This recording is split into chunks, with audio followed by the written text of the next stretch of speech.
Hello everyone, good morning. सरकार online classes में आपका स्वागत है। जैसा कि हम लोगों ने पहले वीडियो में लिमिटिंग रिएजेंट पढ़ लिया था और यील्ड को पढ़ लिया था। यील्ड में हम लोगों ने एक्चुअल यील्ड और थ्योरेटिकल यील्ड के बारे में पढ़ा था, करेक्ट। तो आज हम लोग पढ़ेंगे limiting reagent, correct. Limiting reagent क्या होते हैं इसको समझेंगे, करेक्ट। तो आइए हेडिंग डालेंगे लिमिटिंग रिएजेंट। हेडिंग क्या डालेंगे? Limiting reagent.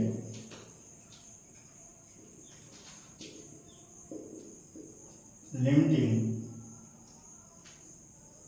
Reagent, correct. Limiting reagent की क्या कंडीशन होती है, आइए देखते हैं। कंडीशन, क्या कंडीशन अप्लाई होती है?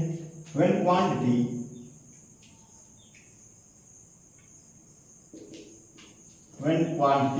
of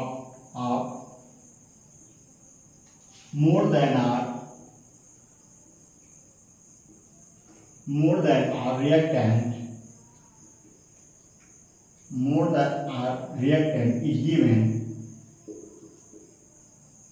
in question.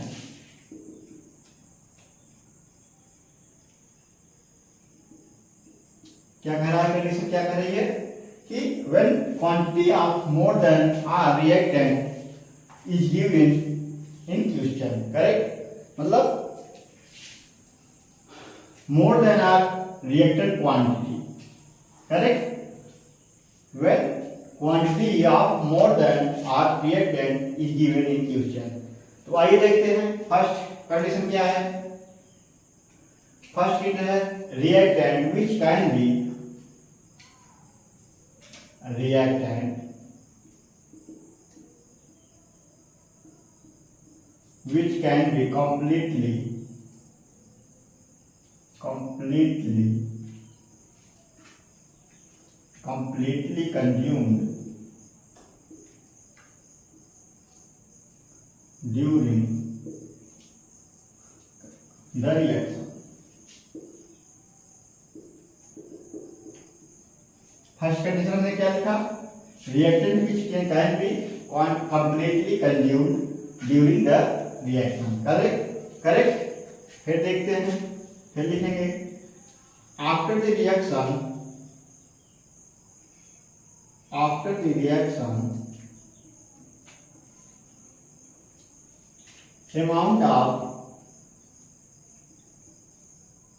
amount of limiting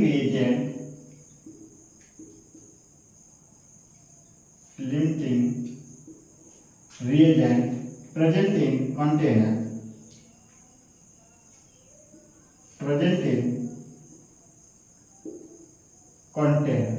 क्या होता है? Zero, correct. क्या लिखा हमने?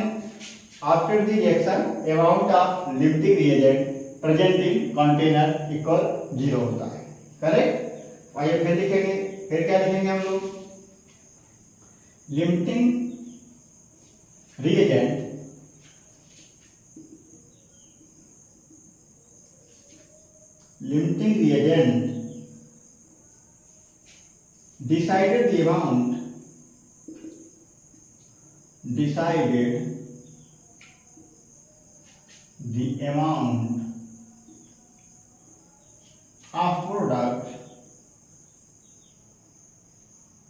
decided the amount of product formed during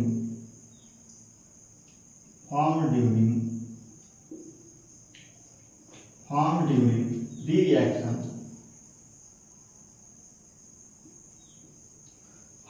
reaction and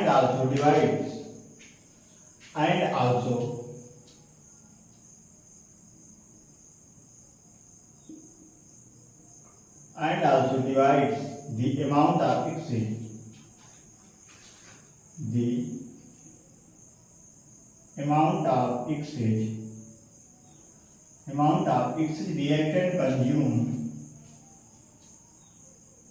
reactant consumed during the reaction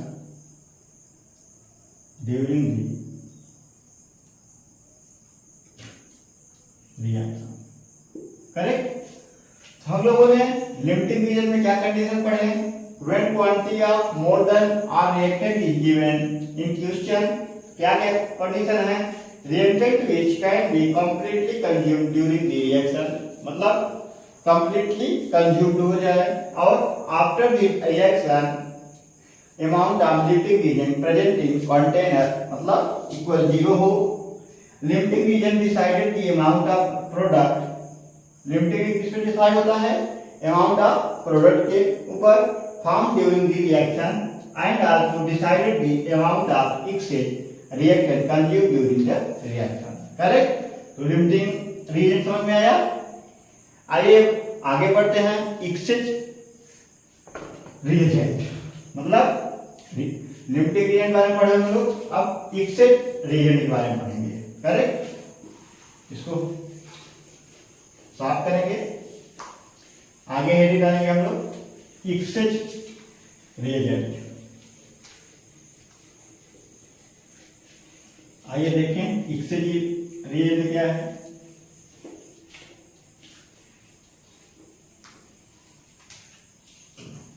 heading डालेंगे access reagent.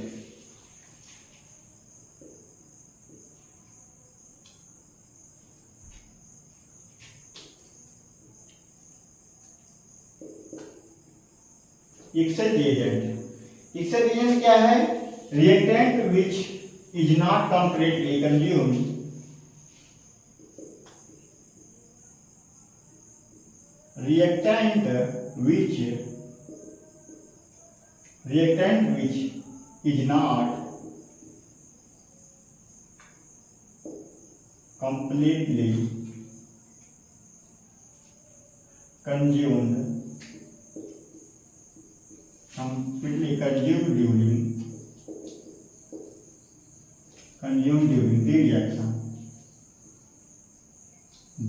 which is not completely consumed during the reaction. Correct. First point क्या लिखा हमने, reactant which is not completely consumed during the reaction. Correct. Second point क्या लिखेंगे हम लोग, second point लिखेंगे after the reaction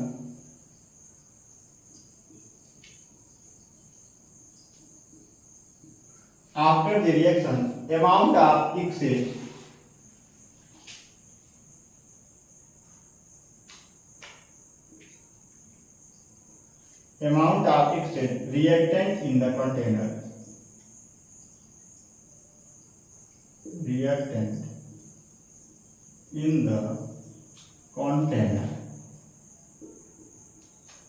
equal क्या होता है, ये क्या होता है, नॉट जीरो होता है। Correct. After reaction amount of excess reactant in the container not zero. Correct. फिर लिखेंगे हम लोग amount of excess reactant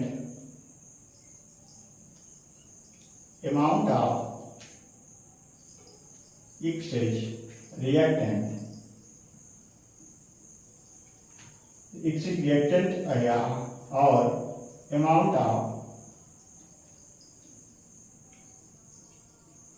excess reactant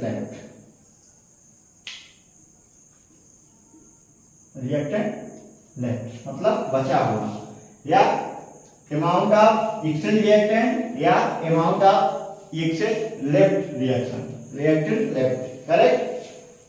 क्या कहेंगे इसे, ड्यूरिंग द रिएक्शन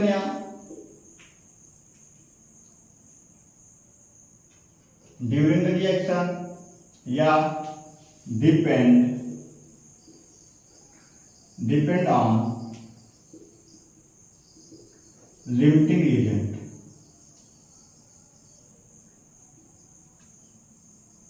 करेक्ट। हम लोगों ने क्या लिखा एक्सेस रिएजेंट में, reactant which is not completely consumed during the reaction. Correct. Second point क्या लिखा, after the reaction amount of excess reactant in the container not zero. अब फिर क्या लिखा हम लोगों ने, अमाउंट ऑफ एक्सेस रिएक्टेंट या amount of excess reactant left क्या होगा, during the reaction depend on limiting reagents. Correct. तो हम लोगों ने लिमिटिंग रिएजेंट के बारे में सीखा और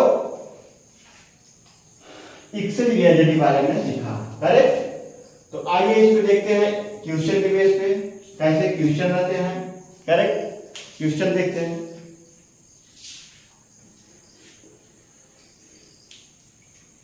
क्वेश्चन से इसको सीखेंगे कि कैसे अप्लाई होता है लिमिटिंग रिएजेंट और फिर एक्सेल रिएजेंट कैसे अप्लाई होता है। करेक्ट। क्या होता है एक्सेल रिएजेंट, तो आओ देखते हैं क्वेश्चन बेस पे। क्वेश्चन क्या है हमारा, रिएक्शन सीखे पहले 2a plus b equal c। Correct. 2a plus b equal मतलब रिएक्ट करेंगे c। करेक्ट। क्वेश्चन लिखेंगे for the above reaction, for the above reaction calculate the mole C। क्या कैलकुलेट करना है, C को मोल में कैलकुलेट करना है। Correct. C product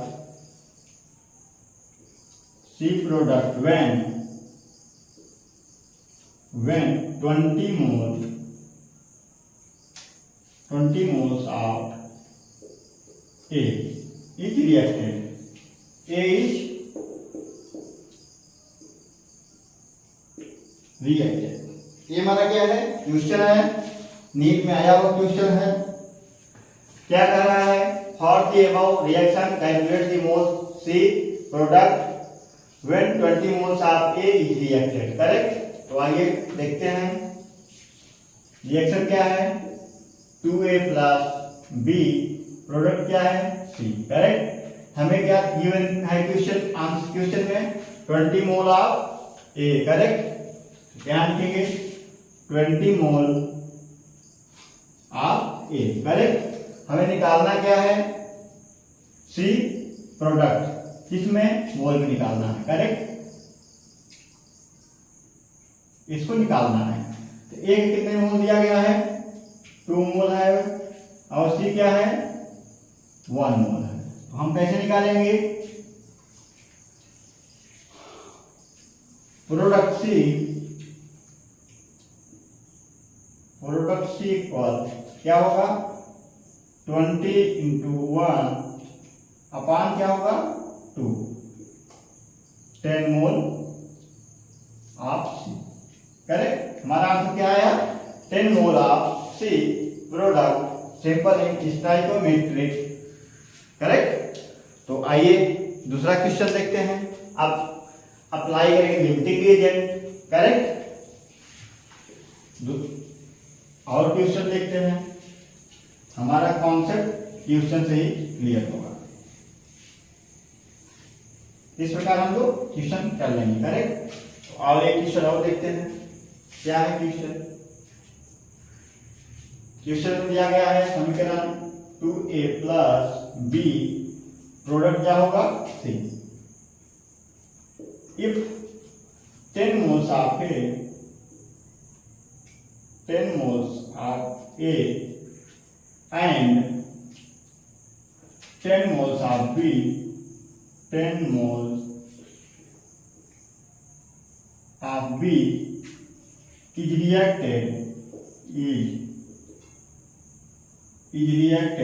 according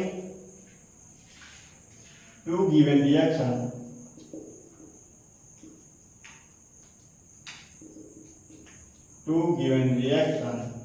calculate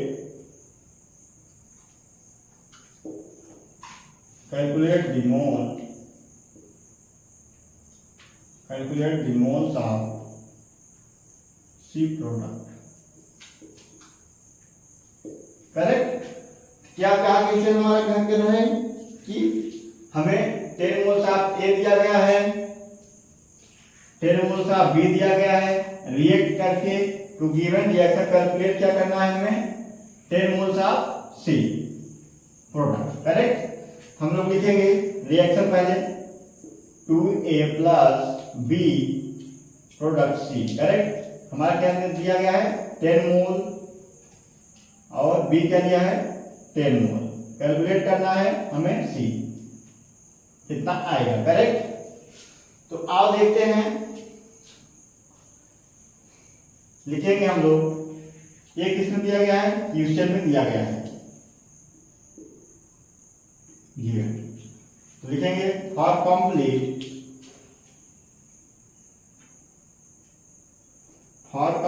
react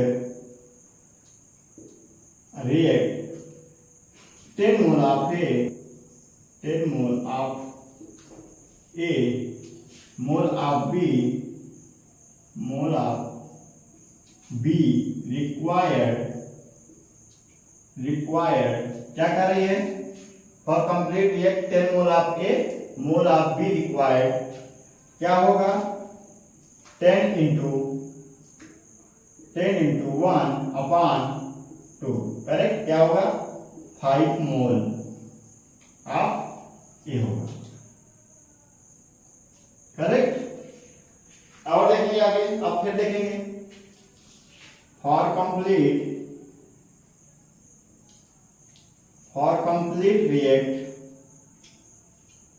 react of 10 mole of B, 10 mole of B,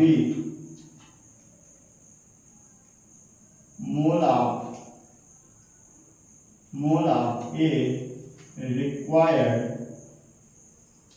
correct. Mole of A required क्या हो जाएगा 10 इंटू 2/1 क्या आ जाएगा 20 मोल ऑफ B।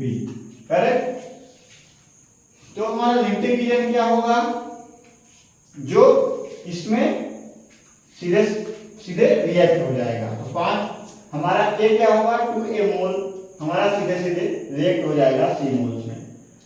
करेक्ट। अगर हम 20 मोल करते हैं तो हमारा प्रोडक्ट C नहीं डिसॉल्व हो पाएगा। करेक्ट। तो हमारा लिमिटिंग रीजन क्या होगा लिमिटिंग रिएजेंट A होगा और एक्सेल रिएजेंट B होगा। करेक्ट। तो हम इस प्रकार हम लोग अपना देख लेंगे। ये गलत हो जाएगा। हमारा लिमिटिंग रिएजेंट क्या हो जाएगा A हो जाएगा। A क्या है लिमिटिंग रिएजेंट। करेक्ट। अब इसे सॉल्व करेंगे हम लोग। Amount of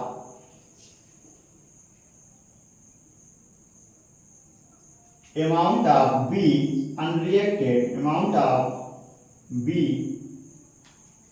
unreacted after the reaction क्या होगा 10 - 5 इक्वल 5 मोल्स। करेक्ट। अब क्या होगा मोल्स ऑफ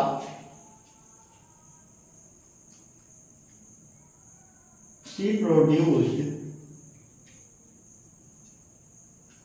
produced इक्वल क्या होगा 10:1 10 मल्टीप्लाई 1/2 क्या आएगा 5 मोल्स। क्या हमारा आंसर आया 5 मोल। करेक्ट। 5 मोल्स आंसर आया। इस प्रकार हम लोग अपना लिमिटिंग रिएजेंट का क्वेश्चन कर लेंगे। पहले हम A से B मल्टीप्लाई करेंगे, फिर B से A में मल्टीप्लाई करेंगे। जिसका मोल कम आएगा वो हमारा C में प्रोडक्ट में मल्टीप्लाई होगा। करेक्ट। प्रोडक्ट में मल्टीप्लाई होगा। इस प्रकार हम लोग अपना उसे जिसका कम होगा उसे हम लिमिटिंग रिएजेंट मानेंगे और जिसका ज्यादा होगा उसे हम एक्सेल रिएजेंट मानेंगे। करेक्ट। इस प्रकार अपने क्वेश्चन को हम लोग सॉल्व कर लेंगे। आओ इसी पर हम लोग एक और क्वेश्चन देखते हैं।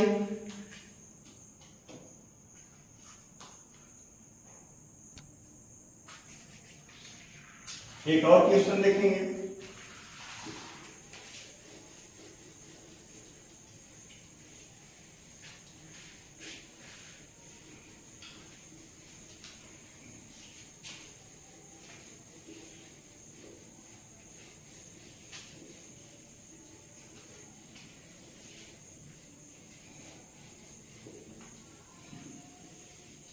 क्या क्वेश्चन कह रहा है?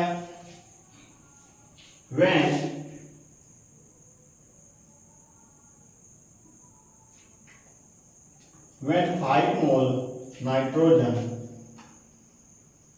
react with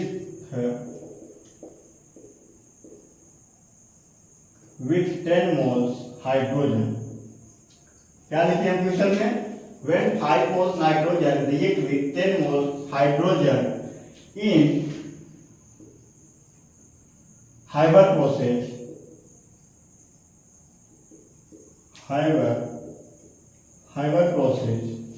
the mole of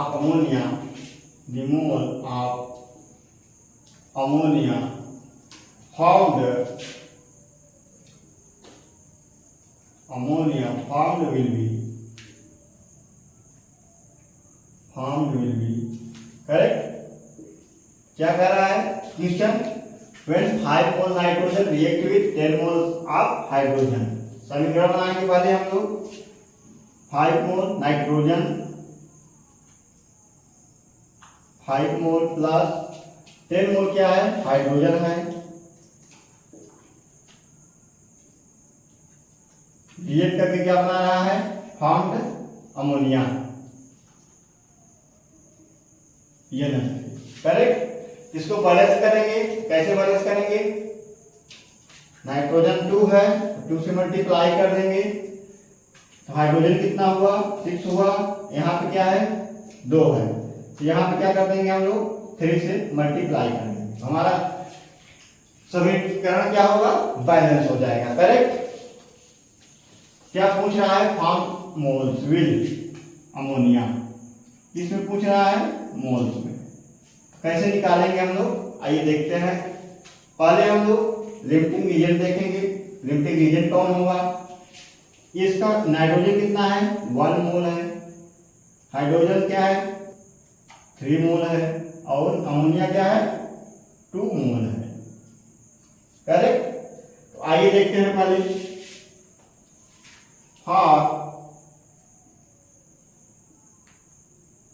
For complete reaction of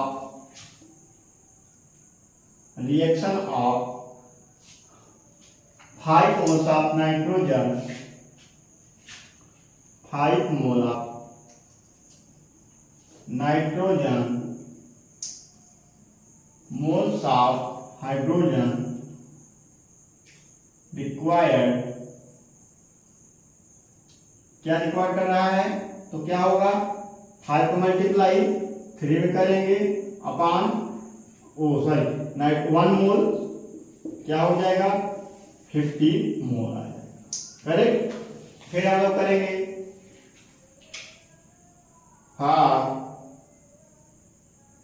complete reaction of 10 mole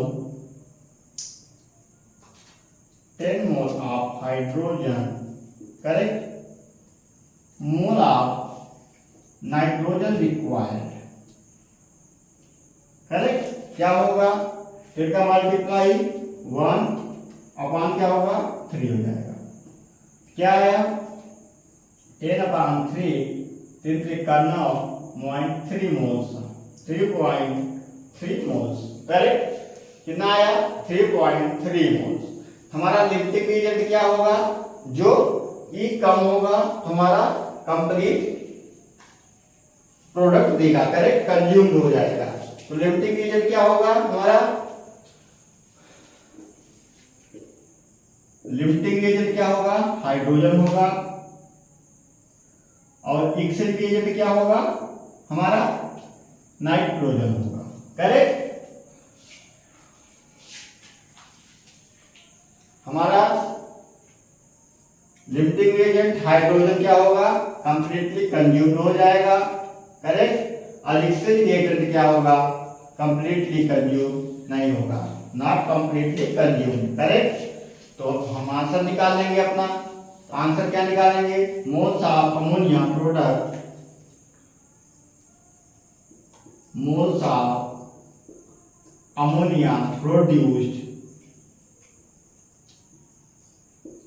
produced क्या होगा, किससे मल्टीप्लाई करेंगे 10:2, 10 का मल्टीप्लाई 2 में अपान क्या करेंगे 3, करेक्ट।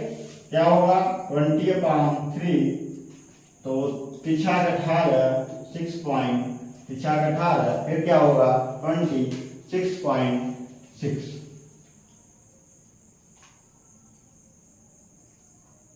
6.6 मोल आएगा, करेक्ट। इस प्रकार हम लोग अपने क्वेश्चन को आसानी से पहले समझेंगे, देखेंगे क्या कर रहा है, उसके बाद लिमिटिंग रिएजेंट लगाएंगे। लिमिटिंग रिएजेंट कौन है, एक्सचेंज रिएजेंट कौन है, उसको हम आसानी से देखेंगे।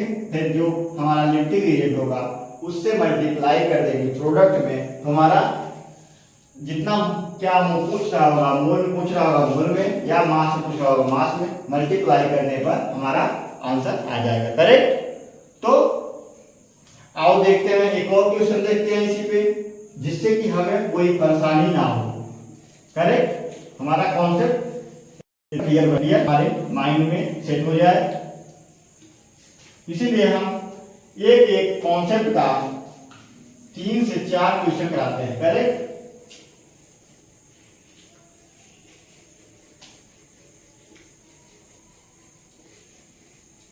हम लोग एक सीक्वेंस से पढ़ेंगे, कोई गड़बड़ी नहीं, आराम आस्ता से चलेंगे लेके सब्जेक्ट, और टाइम पे खत्म करेंगे। आओ देखते हैं एक क्वेश्चन, और देखते हैं लिमिटिंग रिएजेंट एक्सचेंज का क्या क्वेश्चन है। Zinc and hydrochloric acid, zinc and HCl, zinc and HCl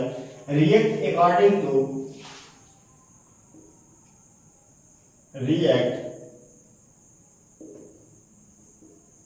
according to the reaction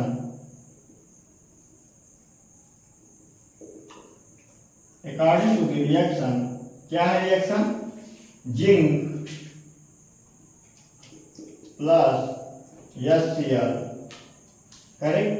क्या बनाएगा zinc Cl2, zinc chloride, correct, plus क्या देगा H2, correct.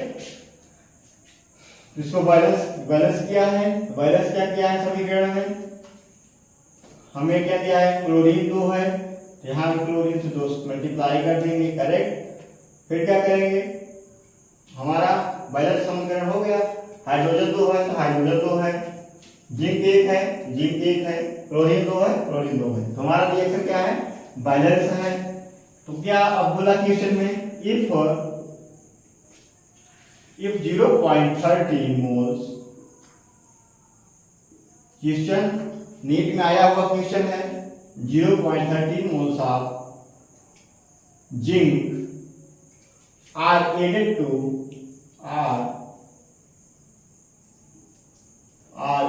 to hydrochloric acid HCl containing correct 0.52 moles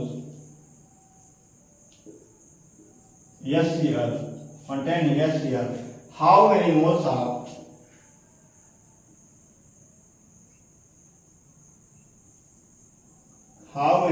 of hydrogen are produced,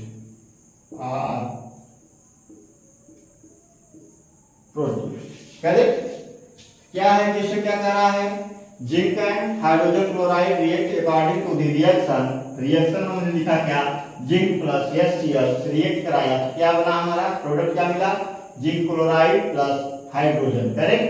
तो हमारा क्या दिया गया है 0.13 मोल्स क्या दिया है जिंक है, और एडेड टू HCl containing, तो 0.52 moles of HCl, how many moles of hydrogen are produced, क्या पूछ रहा है हाइड्रोजन को पूछ रहा है, करेक्ट। तो आइए देखते हैं, पहले रिएक्शन को लिखेंगे नीचे हम लोग, zinc plus 2HCl, zinc chloride plus hydrogen, correct. Question में क्या दिया गया है जिंक क्या है 0.13 मोल्स, हाइड्रोजन क्लोराइड क्या दिया गया है 0.52 मोल्स, करेक्ट। और फिर क्या कह रहा है, हाइड्रोजन हमसे पूछ रहा है, करेक्ट। क्या करेंगे अब हम निकालेंगे इसको, for complete reaction of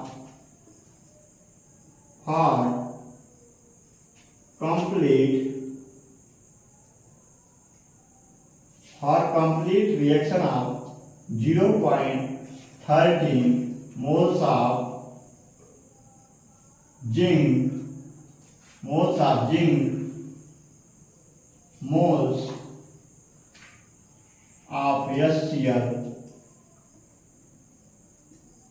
required, correct. क्या रिक्वायर्ड है, क्या होगा 2 मोल्स HCl है और 1 मोल जिंक है, करेक्ट। 0.13 मल्टीप्लाई करेंगे 2/1, करेक्ट। क्या आंसर आएगा, 2 जगह में 0, 2 तिहाई 6.0, करेक्ट। 0.16 moles, correct. फिर लिखेंगे हम लोग, फिर देखेंगे HCl का देखेंगे, for complete reaction of 0.15 to moles of HCl, mole of zinc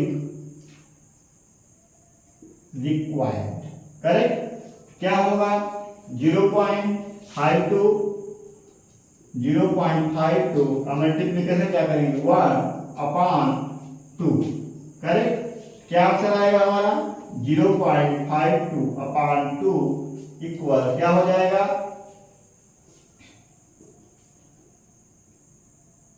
0.26 mole, correct.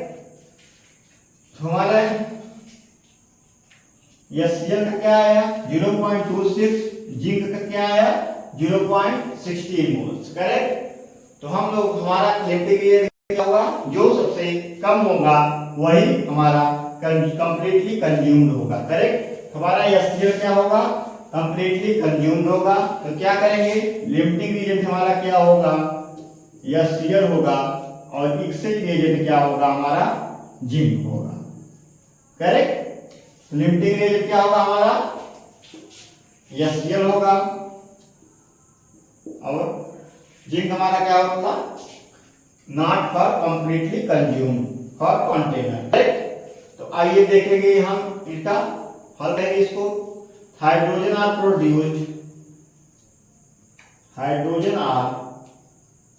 Produced क्या हो रहा, क्या कर रहे हैं, तो कौन सा कंप्लीटली कंज्यूम हो रहा है HCl, तो 0. जिंक क्लोराइड हाइड्रोजन कितना है 1 मोल था, 0.52 into 1/2, करेक्ट। क्या हो जाएगा 0.26 मोल हमारा आंसर आ जाएगा, करेक्ट। इस प्रकार हम लोग अपने आंसर को निकाल लेंगे।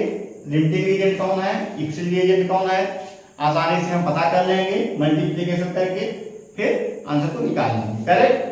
तो हमें उम्मीद है कि आप लोगों को लिमिटिंग रिएजेंट एक्सेल रिएजेंट अच्छे से समझ आया होगा, करेक्ट। तो आइए अब देखते हैं आगे राउंडिंग ऑफ। अब देखते हैं कैसे संख्याओं को राउंडिंग किया जाता है, करेक्ट।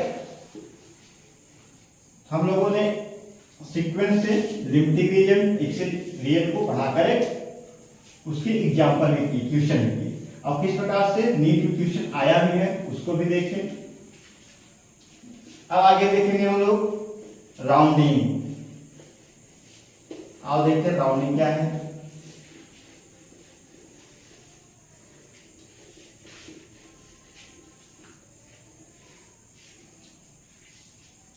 तो हेडिंग डालेंगे राउंडिंग ऑफ।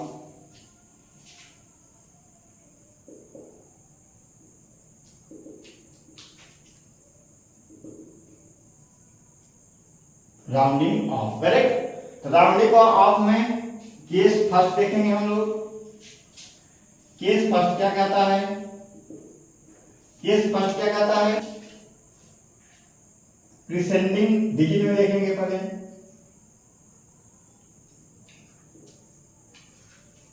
प्रीसेंडिंग डिजिट और ये क्या होगा? Removal digit. Removal digit, correct. Preceding digit क्या होगा हमारा? अगर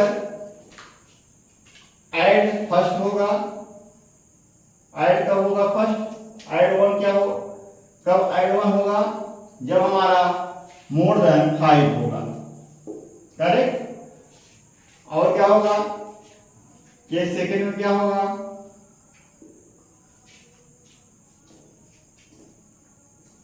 लेस देन 5 होगा अगर रिमूवल डिजिट में, तो क्या होगा? नो चेंज होगा। प्रीसेंडिंग डिजिट में नो चेंज होगा, करेक्ट। ऐसे ही केस थर्ड में देखते हैं। केस थर्ड में क्या होगा? अगर डिजिट हमारा ऐड फर्स्ट कब होगा? ऐड फर्स्ट, ऐड वन कब होगा? ऐड होगा तब अगर नो चेंज कब होगा? इवन होगा, करेक्ट। क्या होगा? अगर हमारा इक्वल 5 होगा, करेक्ट। तो ये हमारा क्या है? राउंडिंग आपका केस है। केस फर्स्ट में अगर हमारा मोर देन 5 रिमूवल डिजिट है, 5 से ज्यादा है, तो हम 1 को ऐड कर देंगे। अगर हमारा केस सेकंड में लेस देन 5 है तो चेंज नहीं होगा, उसे उतार देंगे। अगर इक्वल 5 है तो 5 में 2 केस बनेंगे। अगर ऐड होगा, ऐड फर्स्ट कर देंगे। अगर इवन होगा तो चेंज नो चेंज करेंगे, करेक्ट। तो आओ एग्जाम्पल के बेस पे समझते हैं। एग्जाम्पल ले लेंगे, जैसे 34.73, करेक्ट। 34.73। तो हमारा क्या होगा? 3 क्या होगा? रिमूवल डिजिट होगा हमारा।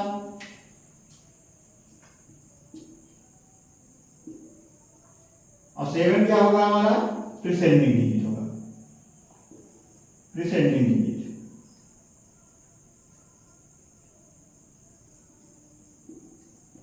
करेक्ट। 30.4 और 34.73, क्या 3 क्या होगा हमारा? रिमूवल डिजिट होगा।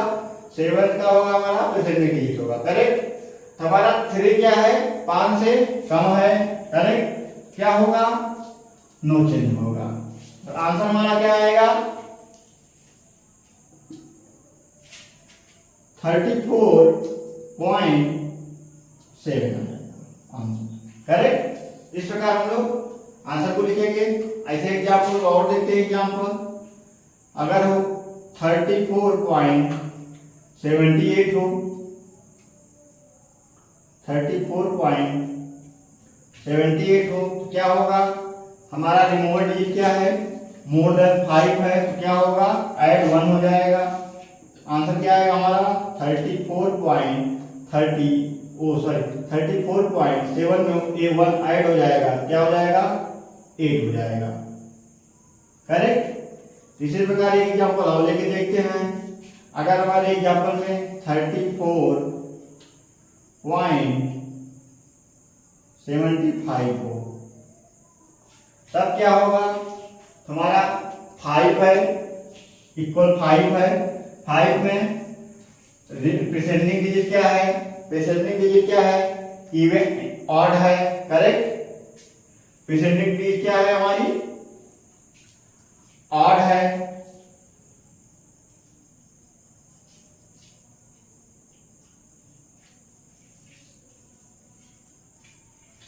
हमारे प्रीसेंडिंग डिजिट क्या है? ऑड है। ऑड क्या? 7, मतलब ऑड है, क्या हो जाएगा? 1 प्लस हो जाएगा, 38.4.8 हो जाएगा, करेक्ट। इसी प्रकार अगर एग्जाम्पल इवन का हो 34 पॉइंट क्या हो 6 हो 65 क्या हो जाएगा 6 5 क्या इक्वल फिर क्या ऑड है या इवन है तो क्या है इवन है क्या होगा चेंज नहीं होगा 34.6 उतार देंगे करेक्ट। इस प्रकार हम लोग अपना आंसर निकाल लेंगे। ऑड को का अगर हमारा रिमूवर डिजिट क्या होगा मोर देन 5 होगा तो हम 1 को ऐड कर देंगे। अगर हमारा लेस देन 5 होगा तो कोई चीज नहीं करेंगे जैसा रहेगा वैसा उतार देंगे। और अगर इक्वल होगा और प्रेसेंटिंग डिजिट हमारा ऑड होगी तो 1 को ऐड कर देंगे। अगर इवन होगी तो कोई चीज नहीं करेंगे वैसे उतार देंगे करेक्ट। तो ये हमारा क्या हो गया राउंडिंग ऑफ। हमें आशा होगी कि राउंडिंग ऑफ आप लोगों को समझ आया होगा। आइए अब आगे बढ़ते हैं सिग्निफिकेंट फिगर। हेडिंग डालेंगे सिग्निफिकेंट फिगर। समझ में आया।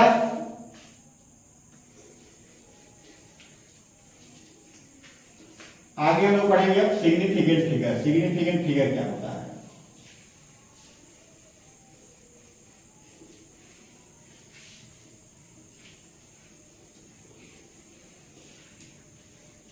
बहुत आसान टॉपिक बचे हैं ना मोल कॉन्सेप्ट में। कल तक समाप्त हो जाएगा, एक लेक्चर और लगेगा।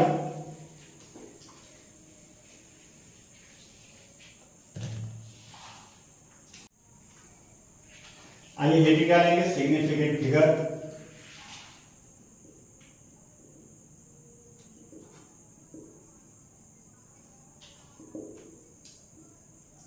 Significant figure correct. तो सिग्निफिकेंट क्या फिगर क्या है। Significant figure are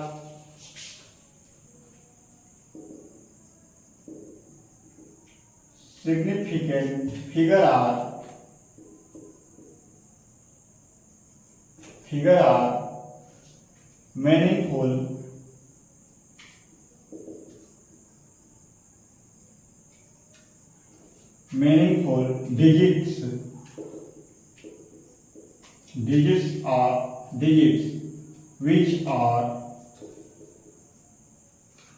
which are known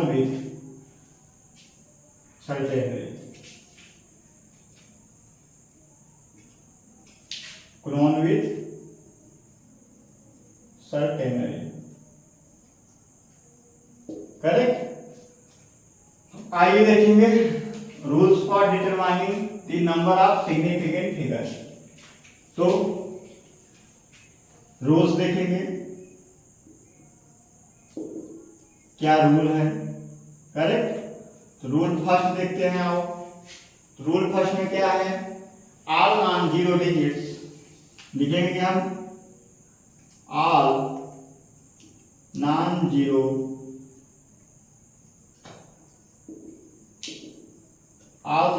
digits are significant. All non-zero digits are significant. 1 to 9 digits. Correct. First हमारा रूल क्या है all non-zero digits are significant correct. Second rule क्या है हमारा। सेकेंड रूल क्या कहता है कि zero preceding to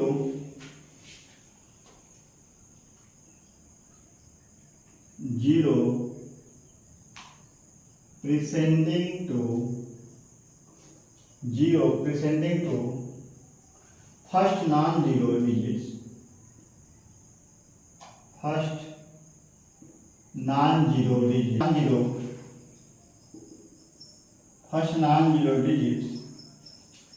are not significant.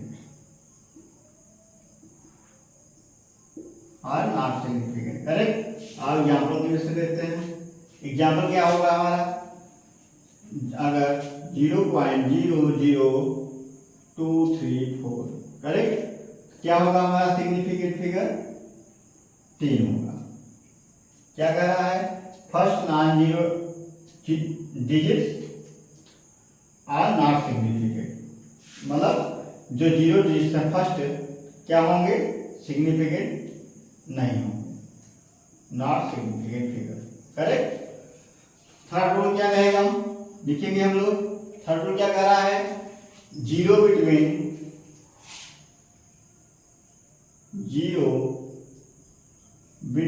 To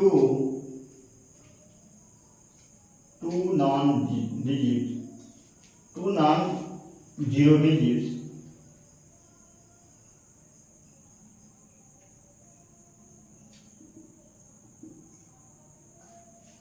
zero between two non zero digits are significant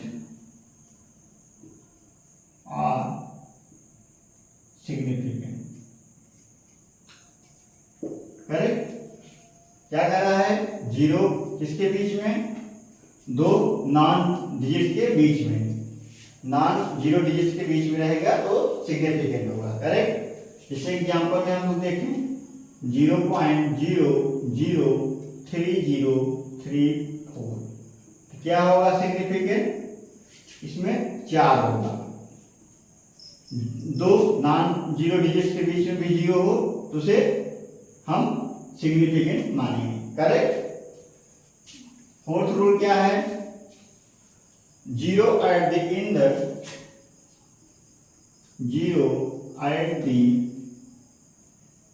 और right of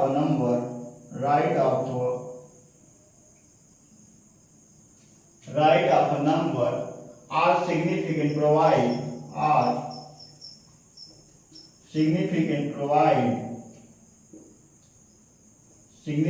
provided they be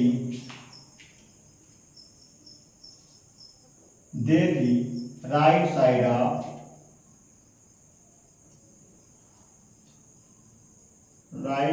of the decimal point, right side of the decimal point। Correct. क्या लिखा हम लोगों ने fourth rule, zero at the end or right of a number are significant provided they are the right side of the decimal point। Correct. Example क्या लिखेंगे हम लोग, example के क्या लिखेंगे हम लोग, अगर हम एग्जाम्पल लें क्या लें, 2 3 4 करेक्ट, 2,34,000। इसका सिग्निफिकेंट फिगर क्या होगा,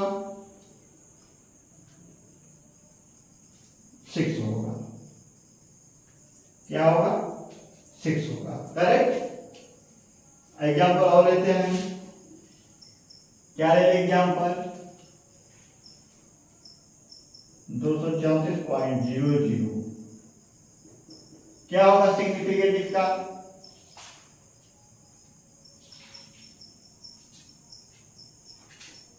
इसका 6 होगा। करेक्ट। क्या होगा, 6 होगा, सॉरी इसका क्या होगा, 3 होगा, 3 होगा। करेक्ट। क्या हम लिखें, zero at the end, correct, zero at the end या right of a number significant provided they are right side of this decimal point. Correct. तो हमारा कब होगा, अगर कोई संख्या होती तब हमारा जीरो भी सिग्निफिकेंट फिगर होता। करेक्ट। संख्या नहीं है तो सिग्निफिकेंट फिगर नहीं होगा। और right side the point of, correct, क्या कर रहा है, डेसिमल पॉइंट क्या होगा, वो भी सिग्निफिकेंट होगा। क्या आया हमारा, 6 आया। ऐसे एक और एग्जाम्पल देख लेते हैं। थर्ड एग्जाम्पल, अगर हमें दिया गया है, क्या दिया जाए, 0.002034 क्या होगा सिग्निफिकेंट हमारा, इसका 4th होगा। करेक्ट। इस प्रकार हम लोग अपना सिग्निफिकेंट निकालेंगे। अगर हमें दशमलव नहीं दिया गया है संख्या में, उसके बाद कोई अंक नहीं है, उसका जीरो है, तो हमें जो अंक है उसी को हम लोग सिग्निफिकेंट मानेंगे, तो 3 हो जाएगा। अगर हमें दशमलव के बाद में जीरो है तो उसको हम लोग सिग्निफिकेंट मान लेंगे, करेक्ट। अगर दशमलव के बाद में जीरो है, उसके बाद अंक है, तो जहां से अंक की शुरुआत होगी वहां पे 2 के बीच में भी जीरो होगा तो भी हम सिग्निफिकेंट मानेंगे, तो 4 आएगा। इस प्रकार हम लोगों ने सिग्निफिकेंट देखा। एक रूल और है, उस रूल को देख लेते हैं। 5th रूल, 5वां रूल हमारा क्या कहता है देख लेते हैं।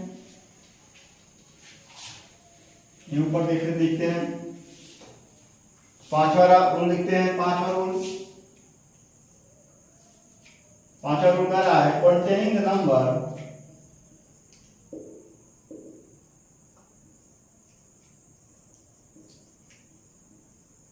containing the number of objects have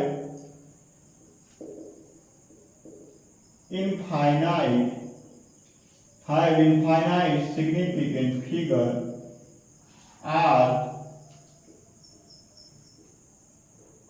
these are exact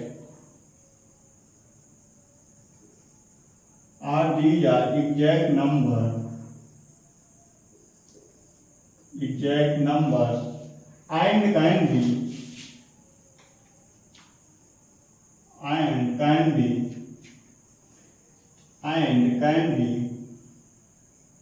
represented by writing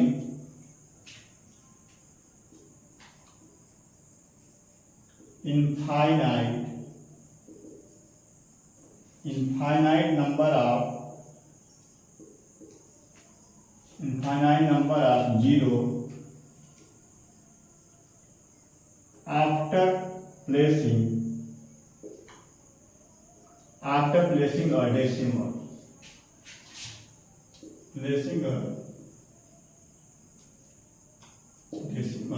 correct.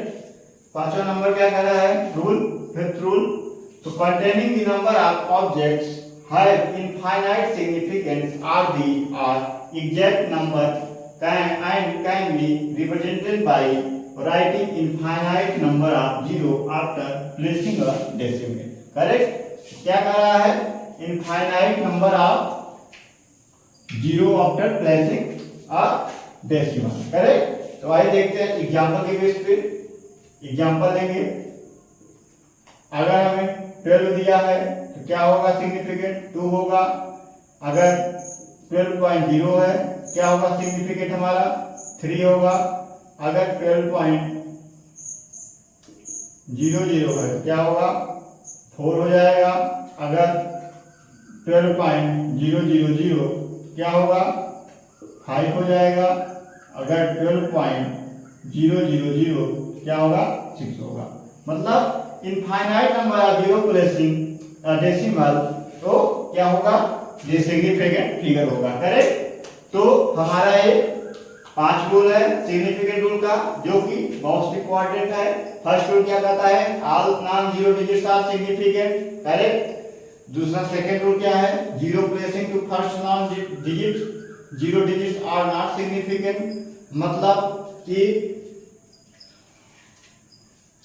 Zero placing to first non zero digits are not significant, मतलब प्लेसिंग जीरो के डिजिट्स के नॉन डिजिट्स के जीरो है तो उसको सिग्निफिकेंट नहीं मानेंगे, करेक्ट। क्या होगा हमारा अंक होगा। फिर क्या कर रहा है zero between two non zero digits are significant, मतलब दो नॉन जीरो डिजिट्स के बीच में अगर जीरो है तो उसे हम सिग्निफिकेंट मानेंगे, करेक्ट। फोर्थ रूल क्या कहता है जीरो एट द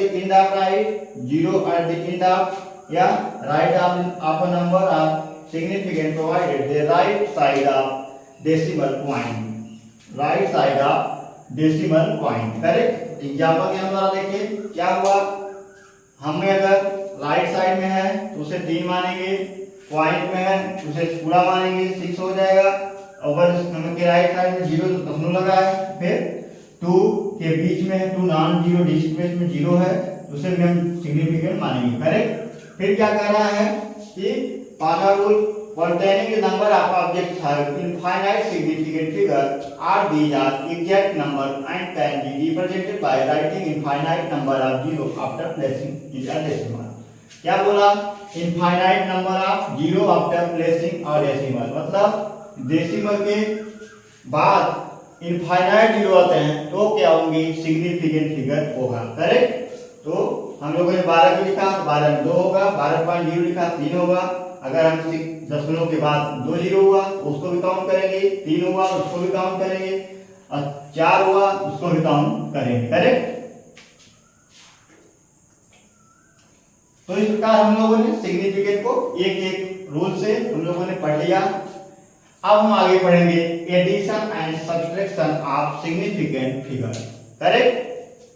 तो आइए देखते हैं addition of and subtraction significant figure. अगर हमें जोड़ना हो या मल्टीप्लिकेशन करना हो तो किस प्रकार डेसिमल निकालेंगे, सिग्निफिकेंट निकालेंगे, आओ देखते हैं।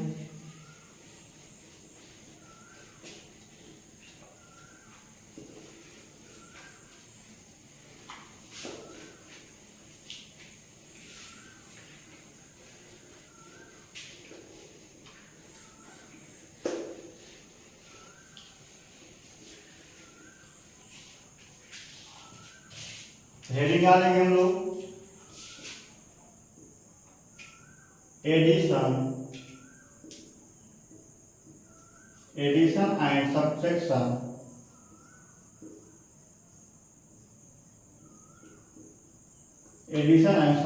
Of significant figure.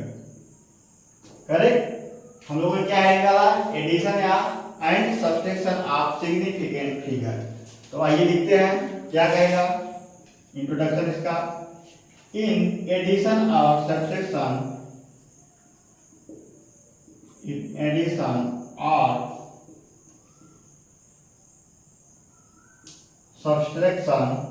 of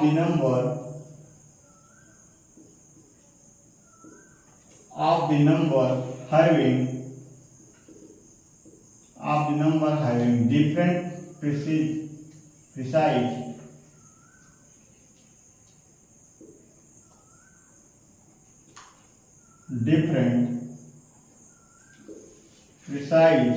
precisions,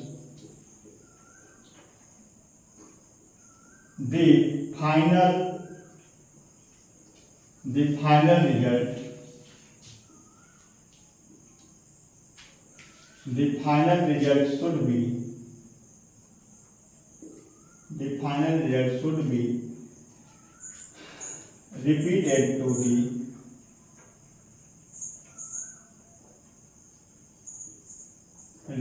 to the same number of decimal places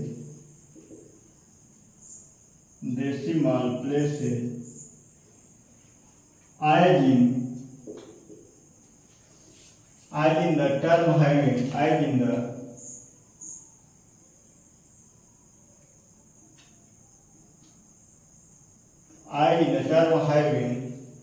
the least number of decimal, term having the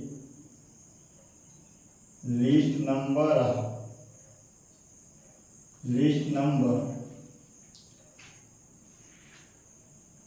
of decimal places। Correct. हम लोगों ने क्या लिखा हमने क्या लिखा कि इन एडिशन या subtraction of the number having different precision the final result should be repeated to the same number of decimal। repeated क्या होगा? same number of decimal places as in the term having the least number। कि जिस line में हमारा significance कम होगा उसी line को में उसी को हम सिग्निफिकेंट बनाएंगे। करेक्ट। आइए देखते हैं क्वेश्चन के एग्जाम्पल के बेस पे। एग्जाम्पल क्या ले लिया, अगर हम ले लें 3.246 ले लें एक, या और क्या ले लें 5.41 ले लें। करेक्ट। तो आइए देखते हैं 6 हो जाएगा, 5 हो जाएगा, 6 हो जाएगा और 8 हो जाएगा। तो इसमें कितने हैं डेसिमल प्लेसेस? डेसिमल प्लेसेस कितने हैं? 4। करेक्ट। इसमें कितने हैं डेसिमल प्लेसेस? 3। करेक्ट। क्या कह रहा है? Least number of decimal places. तो लीस्ट कोने में है 5.41। करेक्ट। हमारा क्या होगा? 3 1 2 3। तो क्या होगा हमारा? 8.65 सिग्निफिकेंट फिगर। करेक्ट। क्या होगा हमारा आंसर? 8.65। करेक्ट। इसी प्रकार एक एग्जाम्पल और लेके देखते हैं। 1.4123 3.17, एक और लेते हैं 4.182। करेक्ट। हल करेंगे 3 2 5 और क्या होगा? 3 2 5 हो गया, सॉरी सामने सामने लिखेंगे। 8 हो गया और 2 हो गया। करेक्ट। 3 हो गया, 4 हो गया, 8 7 15 16, 6 1 7, 4 7 1 8। हमारा डेसिमल प्लेसेस कितने हैं? इसमें डेसिमल प्लेसेस कितना है? 2 5 है, इसमें 3 है, इसमें 4 है। क्या है? 3 decimal places in significant figure. Correct. तो आओ देखते हैं 8.76 है, 7 क्या है? 8 है, तो क्या होगा? 1 प्लस हो जाएगा। करेक्ट। 7 7। करेक्ट। ये हमारा क्या हो जाएगा? आंसर हो जाएगा।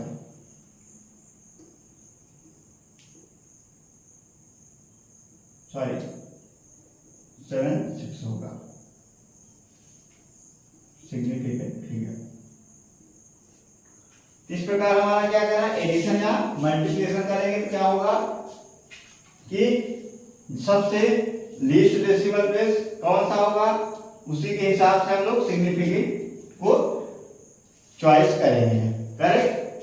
तो आइए देखते हैं मल्टीप्लिकेशन या division of significant figure. Correct. हमें समझ में आया एडिशन या सब्ट्रैक्शन। एडिशन सब्ट्रैक्शन में लीस्ट डेसिमल पहले चुनेंगे, लीस्ट डेसिमल चॉइस करके उसको एडिशन करके तब लीस्ट पॉइंट जितना होगा उतना सिग्निफिकेंट मान लेंगे। करेक्ट। तो आइए सेकेंड एंड डाल लेते हैं।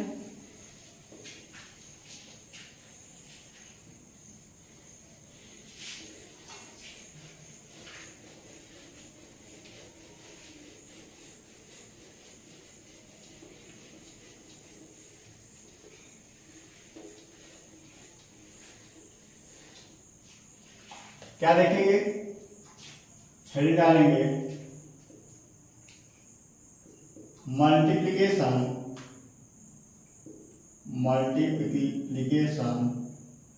And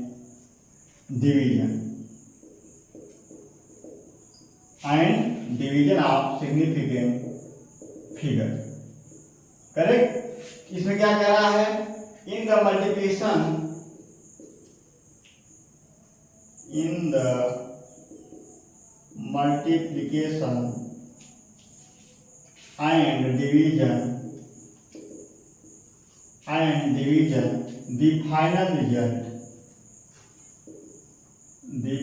and division the final result should be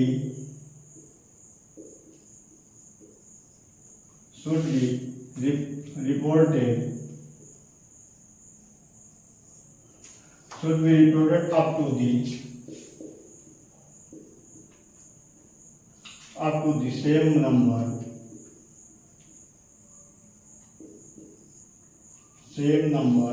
of significant as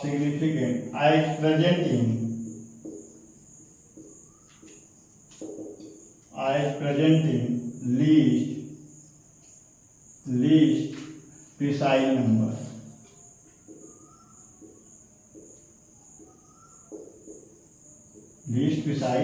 correct. क्या कह रहा है मल्टीप्लिकेशन एंड डिवीजन में of significant in the multiplication and division the final result should be reported up to the same number of significant as present in the least precise number. Correct. Least precise number क्या कह रहा है final result में।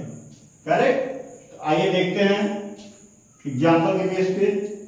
Example क्या ले रहे हैं, अगर 1.36 का मल्टीप्लिकेशन 5.7 से करते हैं। करेक्ट।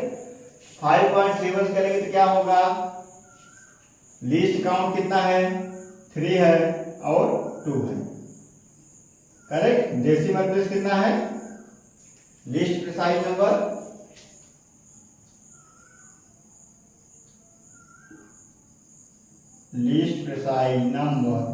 कितना है 2 है।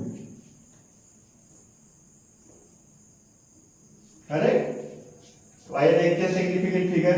मल्टीप्लाई करेंगे इसको पहले।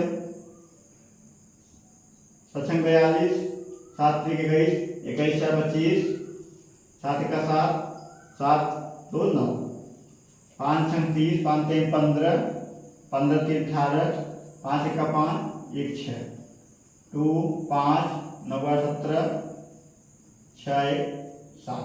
करेक्ट। कितना होगा हमारा लीस्ट प्रिसाइज नंबर 2 होगा।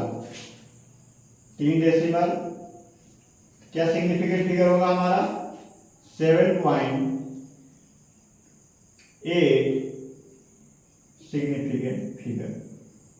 करेक्ट। 7.8 हमारा सिग्निफिकेंट फिगर आया। ऐसे एग्जांपल और देख लेते हैं।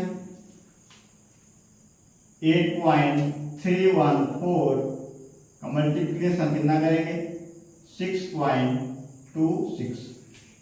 तो लीस्ट क्या है लीस्ट प्रिसाइज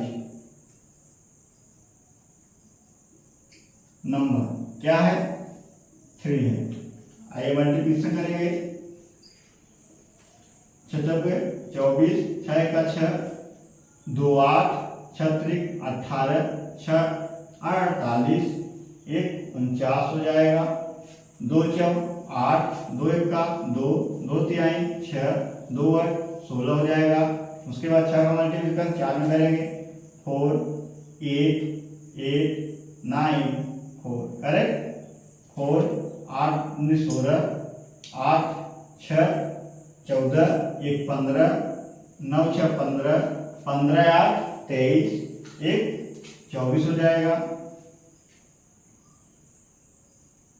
24 फिर क्या होगा 6 4 10 8 18 2 20 हो जाएगा।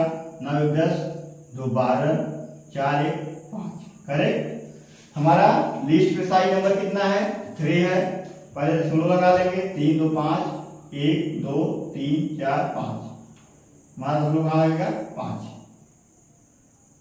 तो क्या होगा 3 होगा क्या होगा 5.52.0। करेक्ट। क्या होगा सिग्निफिकेंट फिगर। करेक्ट। इस प्रकार हम मल्टीप्लिकेशन करके हम जो लीस्ट प्रिसाइज नंबर होगा उतना लीस्ट प्रिसाइज नंबर देखेंगे। हमारा जो आंसर आएगा उसमें 3 देखेंगे 3 कितना हो रहा है तो 3 हमारा सिग्निफिकेंट फिगर हो जाएगा। करेक्ट। हमारा आंसर क्या है 52.0। करेक्ट। इस प्रकार हम लोग अपना आंसर निकाल लेंगे। आओ एक क्वेश्चन करते हैं नीट में आया हुआ। हम आशा करते हैं आप लोगों को मल्टीप्लिकेशन एंड डिवीजन समझ में आया होगा, क्योंकि हम इतने एग्जाम्पल दे रहे हैं, तब नहीं समझ में आया तो आप बेकार है।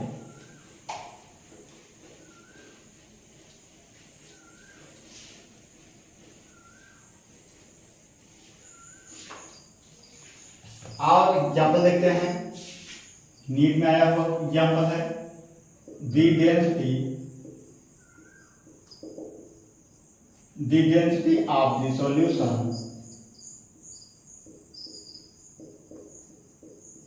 the density of the solution is 2.15 gram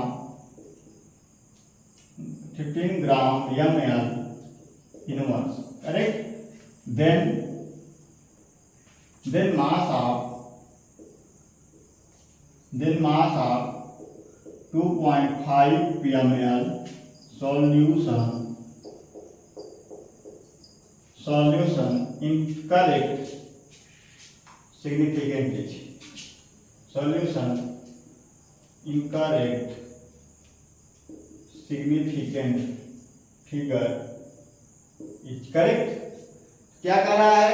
The density of the solution is 2.15 gram ml inverse, the mass of 2.5 ml solution incorrect significant figure is correct।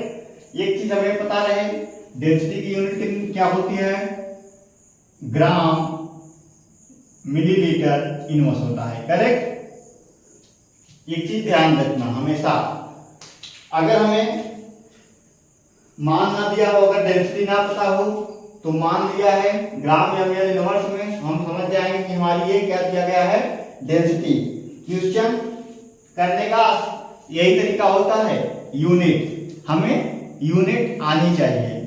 Unit आ रही होगी तो हम क्वेश्चन को बहुत आसानी से कर लेंगे, करेक्ट? नहीं तो हम हेरते रह जाएंगे कि हमें क्या पूछ रहा है, क्या दिया है क्वेश्चन में, करेक्ट? इसमें हम हमेशा फंसे रह जाएंगे। इसलिए हम यूनिट को पढ़ाएंगे, यूनिट को आप जरूर से जरूर पढ़िएगा, करेक्ट? तो आइए देखते हैं हमें क्या क्या क्वेश्चन गिवन है। तो लिखेंगे गिवन डेंसिटी क्या दी गई है? 2.15 ग्राम ml इनवर्स। उसके बाद क्या दिया गया है? वॉल्यूम दिया गया है, मास ऑफ वॉल्यूम क्या है? वॉल्यूम कितना है? 2.5 ml, करेक्ट? वॉल्यूम को किसे नापा जाता है? लीटर या ml में, करेक्ट? तो हम फार्मूला देखते हैं, density equal mass upon volume होता है, करेक्ट? हमसे पूछ क्या रहा है? मास पूछ रहा है। क्या पूछ रहा है? मास। तो हम क्या करेंगे? Mass equal density into volume, correct? Mass equal क्या होगा? Density into volume. क्या हमारी डेंसिटी है? 2.15 इंटू वॉल्यूम क्या है? 2.5, करेक्ट? तो हम इसका मल्टीप्लाई कर लेंगे, इसमें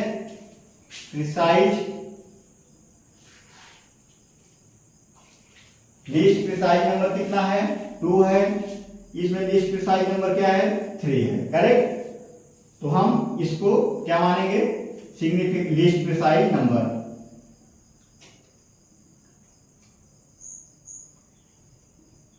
क्या मानेंगे? Least precise number, correct? Multiplication करेंगे इसका 2.15 2.5 5 25 5 का 5 5 2 7 5 2 5 2 10, करेक्ट? 2 पंचे 10, 2 का 2 1 3 2 दूनी 4 5 7 3 5, करेक्ट? कितने अंक 3 है? 3 पे 5.375। कितना लीस्ट प्रिसाइज नंबर है? हमारा 2 है। क्या हो जाएगा? हमारा सिग्निफिकेंट फिगर पूछ रहा है 5.3, क्या होगा? Significant figure. ये हमारा आंसर हो जाएगा, करेक्ट? इस प्रकार हम लोग आसानी से अपना आंसर निकाल लेंगे बिना कुछ किए हुए। सिर्फ हमें कॉन्सेप्ट पता होना चाहिए, हमें मेन रीजन है कॉन्सेप्ट, करेक्ट? अब क्वेश्चन क्या करना है? क्वेश्चन कैसे होता है आसानी से? तो क्वेश्चन हमारा आसानी से क्या होता है? पहले हम पता कर लेंगे, हमें यूनिट दी है, हम यूनिट से पता कर लेंगे ये हमारा यूनिट से क्या उसका मतलब होता है, करेक्ट? अगर हमें इसमें डेंसिटी दिया गया है तो ठीक है, मान लीजिए ये डेंसिटी है। अगर हमें डेंसिटी ना लिखा होता, डायरेक्ट यूनिट से पता होता, जब यूनिट नहीं याद रहेगी तो कैसे हम निकाल लेंगे? इसलिए आप लोगों को यूनिट आनी आवश्यक है। अब आगे हम लोग रीड करेंगे रिलेटिव एटॉमिक मास। क्या पढ़ेंगे? रिलेटिव एटॉमिक मास।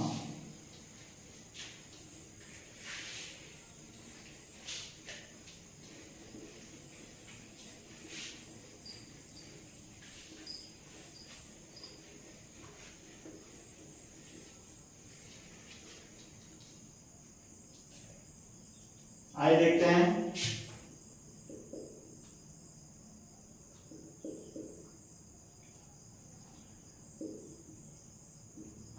रिलेटिव एटॉमिक मास, करेक्ट। इसको क्या कहते हैं? राम भी कहते हैं। शॉर्ट फॉर्म क्या होता है? राम।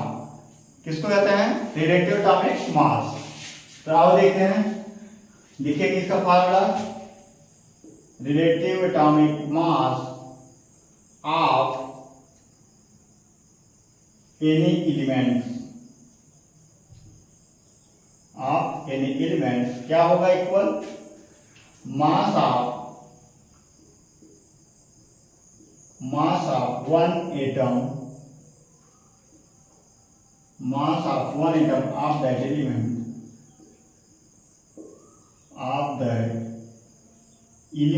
अपॉन क्या होगा? 1/12 multiply mass of one atom of carbon 12, correct.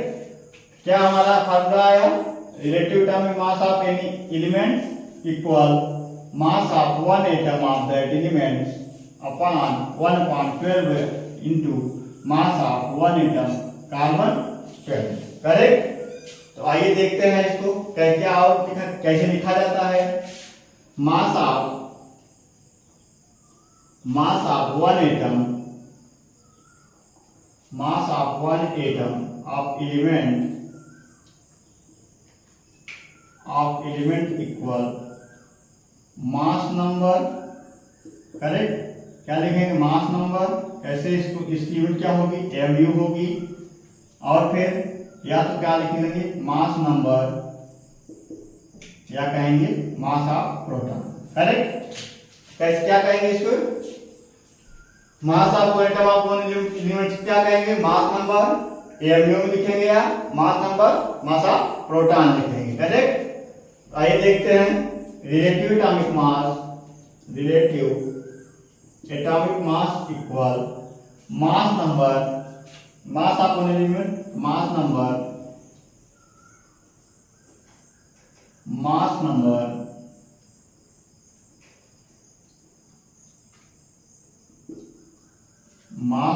Into mass of proton, correct. और इक्वल क्या होगा?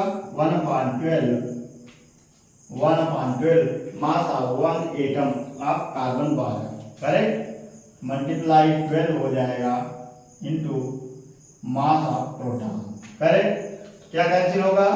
12 से 12 कैंसिल हो जाएगा, मास ऑफ प्रोटॉन से मास ऑफ प्रोटॉन। क्या होगा? Relative atomic mass equal mass number, relative atomic mass equal mass number, correct. हमारा फार्मूला आ जाएगा। आइए देखते हैं एक एग्जांपल लेके। अगर हम एग्जांपल लें, ऑक्सीजन को ले लें। ऑक्सीजन का एटॉमिक नंबर 8 होगा और मास नंबर 16 होगा, करेक्ट। कैसे क्या करेंगे? इसको कैसे लिखेंगे? 16 रिलेटिव एटॉमिक मास होगा इसका 16, और क्या लिख सकते हैं? 16 AMU लिख सकते हैं, या 16U लिख सकते हैं, करेक्ट। इसको क्या कहेंगे? एटॉमिक मास कहेंगे। और क्या कहेंगे? 16 इंटू 1.6 इंटू 10⁻⁻24, क्या लिखेंगे इसको? एक्चुअल एटॉमिक मास लिखेंगे इसको।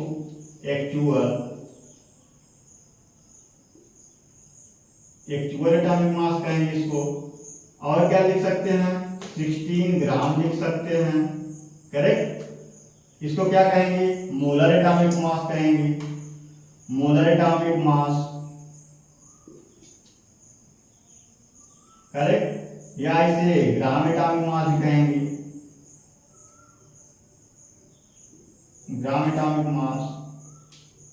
करेक्ट। इस प्रकार हम लोग रिलेटिव एटॉमिक मास को पढ़े। करेक्ट। रिलेटिव एटॉमिक मास का फार्मूला क्या देखे हम लोग, एनी एलिमेंट्स के बारे में, equal mass of one atom of that element upon 1.12 into mass of one atom of carbon 12। Correct.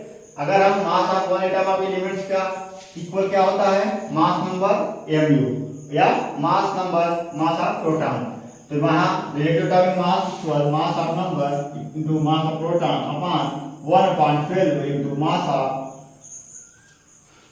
One atom of carbon 12 mass of proton. Correct.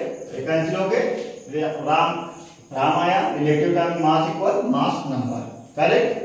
तो आओ देखते हैं एक क्वेश्चन जो कि नीट में आया हुआ क्वेश्चन है।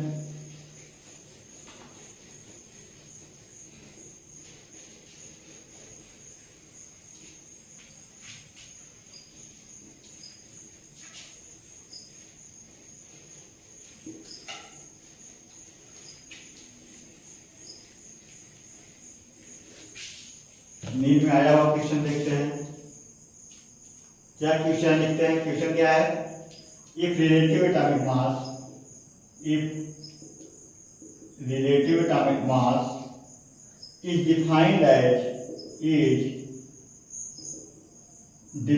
As mass of one atom of element, one atom of elements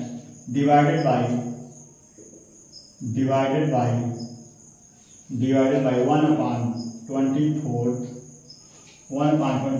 of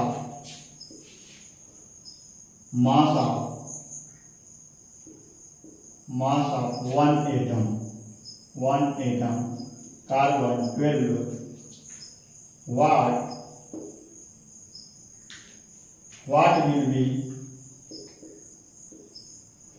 will be the relative atomic mass of oxygen 18। Correct. क्या क्वेश्चन नोट किए कि if relative atomic mass is defined as mass of one atom of element divided by 1/12 of mass of one atom carbon 12, what will be the relative atomic mass will be। Correct. आइए देखते हैं, oxygen 18 का पूछ रहा है, कैसे इसको हल करेंगे। तो लिखेंगे relative atomic mass of oxygen 18, relative atomic mass of oxygen 18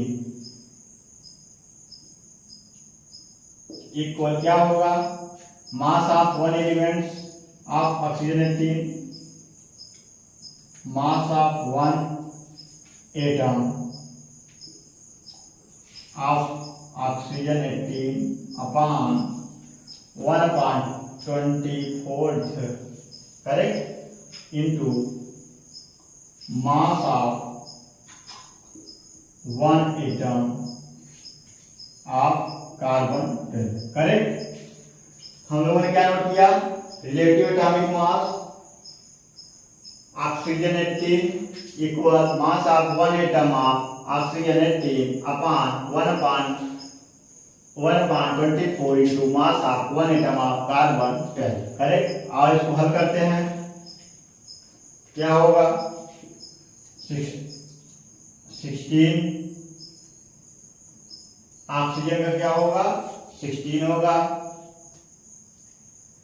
16 of mass of proton, sorry हम लोग 18 लिख दिए यार, ऑक्सीजन का क्या होता है 16 होता है ना, 18 से लिख दिए 16 होगा।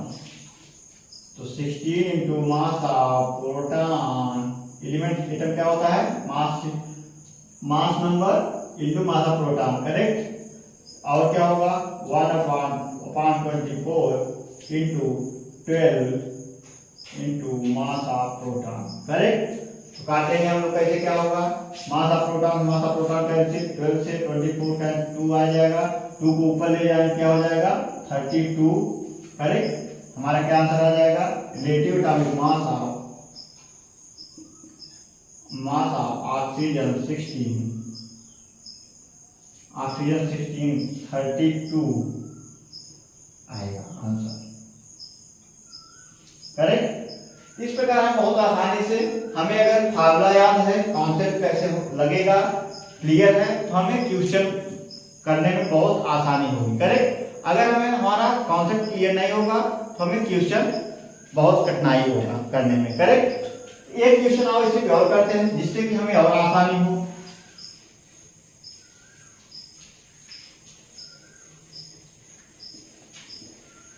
एक क्वेश्चन और करेंगे।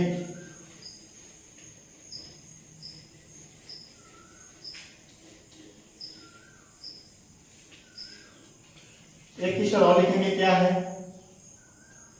अगर लिखें इन एवोगाड्रो नंबर, क्वेश्चन है नीट में आया हुआ question, in Avogadro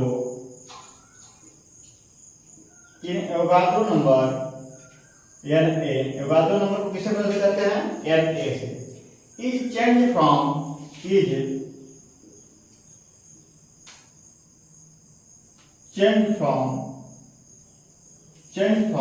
6.0222 into 10 to the power 23 mole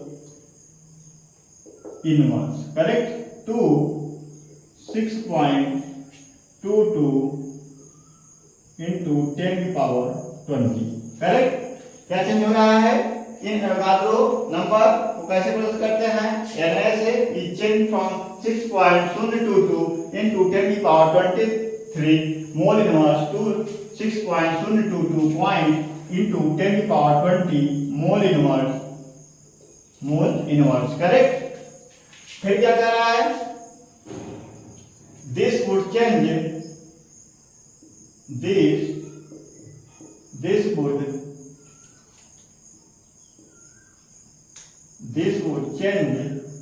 correct. क्या कर रहा है, दिस वुड चेंज। तो आइए निकालते हैं, दिस वुड चेंज लेते हैं, the mass of 1 moles of mass in gram लेंगे, this the mass of 1 mole of mass in gram, correct. कोई कौन सा मास ले लें, हम ऑक्सीजन को मान लेते हैं, करेक्ट। क्या मान लेंगे, ऑक्सीजन को। ऑक्सीजन का क्या होगा, 8 होगा एटॉमिक नंबर और 16 होगा मास नंबर, करेक्ट। तो क्या होगा,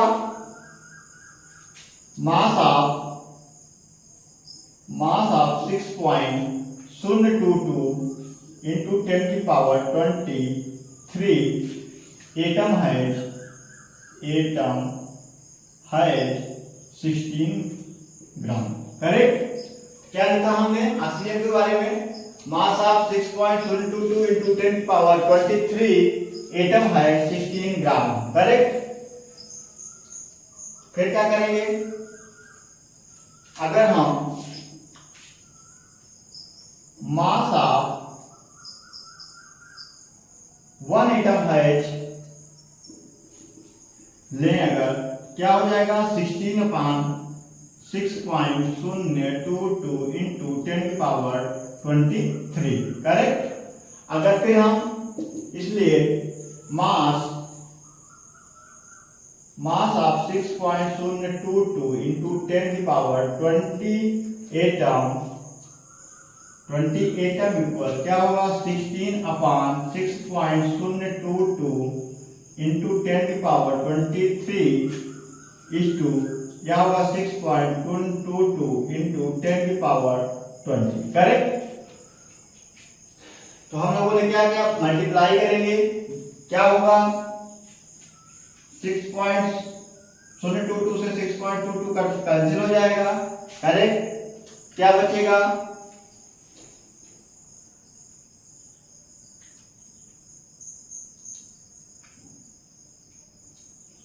20 से कैंसिल हो जाएगा। क्या बचेगा? 10 की पावर 3 बचेगा। करेक्ट। 10 की पावर 3 बचेगा। 10 अगर हम लिखे, अगर 3 रह जाएगा तो 0.016 ग्राम आंसर होगा। तो इस प्रकार हम बड़े आसानी से अपने क्वेश्चन को हल कर लेंगे। कितना आसानी से? क्वेश्चन में क्या पूछा? चेंज पूछा है। Would this would change. कोई हम ले लेंगे एटम, ऑक्सीजन को एटम हम मान लिया, तो ऑक्सीजन का एटॉमिक नंबर 8 और मास नंबर 16 माना, तो लिखा मास ऑफ 16 6.022 into 10 की पावर 23, एटम है 16 ग्राम। फिर हम मास ऑफ वन एटम, एक एटम का लिया तो क्या निकला? 16/6.022 into 10 की पावर 23। फिर हमने मास ऑफ 6.022 into 10 की पावर 20 एटम के बारे में लिया, फिर मल्टीप्लाई कर दिए उसमें एक एटम के में, वन एटम जितना आया उसमें मल्टीप्लाई कर दिए, मल्टीप्लाई करने पे 0.016 ग्राम आया। करेक्ट। इस प्रकार हम बड़े आसानी से अपने कॉन्सेप्ट को लगा के हम अपना आंसर आसानी से प्राप्त कर लिए। करेक्ट। तो आप भी एक एक कॉन्सेप्ट को रिवाइज करिए। करेक्ट। तो आज की क्लास यही रहने देते हैं। Thank you.